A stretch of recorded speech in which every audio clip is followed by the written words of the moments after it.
Welcome to ridiculously warm Bassingbourn. It's a lovely day here. Well, this is the first coat of the fiberglass and matting, which is now cured. And of course it's shown a whoopsie moment where I managed to fiberglass the boat onto my vise, and we'll have to cut it off to release it. It's quite good actually. It's the material spreads beautifully to fit the curves. There's a few places, areas where I need to sand down, but hopefully it won't take too long to sand it, and then to apply one more coat of epoxy resin, and then for the final sanding before we move on to the top of the deck. Let's move back to metalwork. Well, here we have the various bits of the mast assembly, mast and boom. Mast itself, the boom has a hole machined in it, which will take an epoxied piece of brass in it.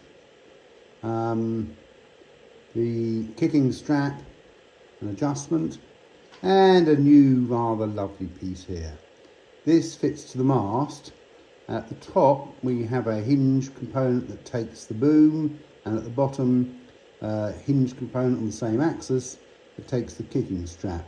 So the boom should be able to freely rotate about the mast. So I'll quickly put it together.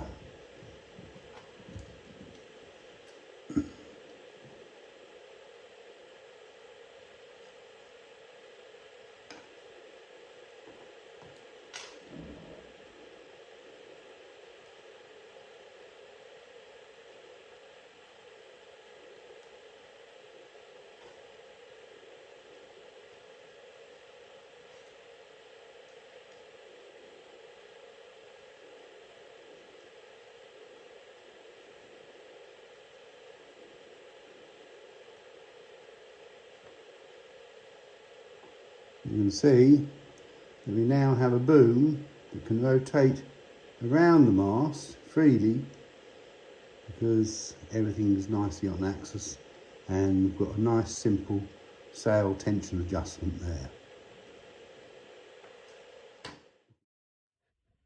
Well, I thought we'd show some progress on the fiberglassing side. The deck has now had its second coat. It's nice and shiny and glossy, not totally flat, because to be honest, finishing is not one of my skills.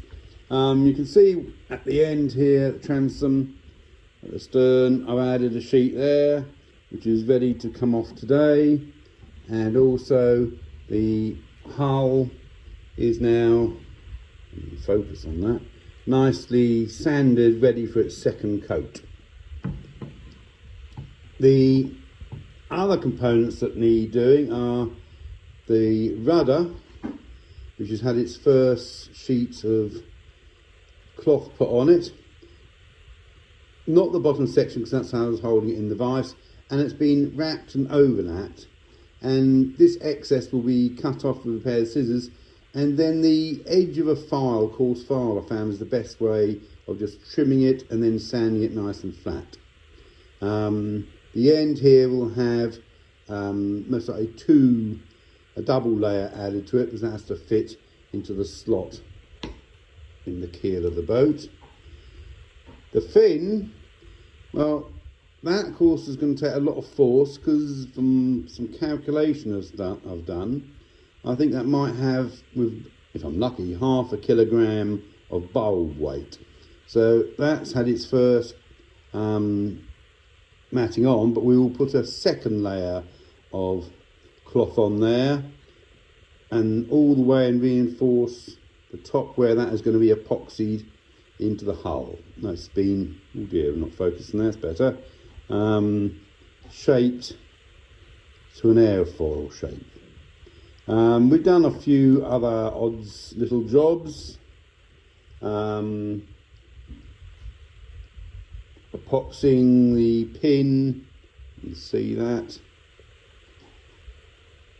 the tube into the boom, so that it's nicely reinforced to take the steel wire pin, and we've done some silver soldering on various wire cups.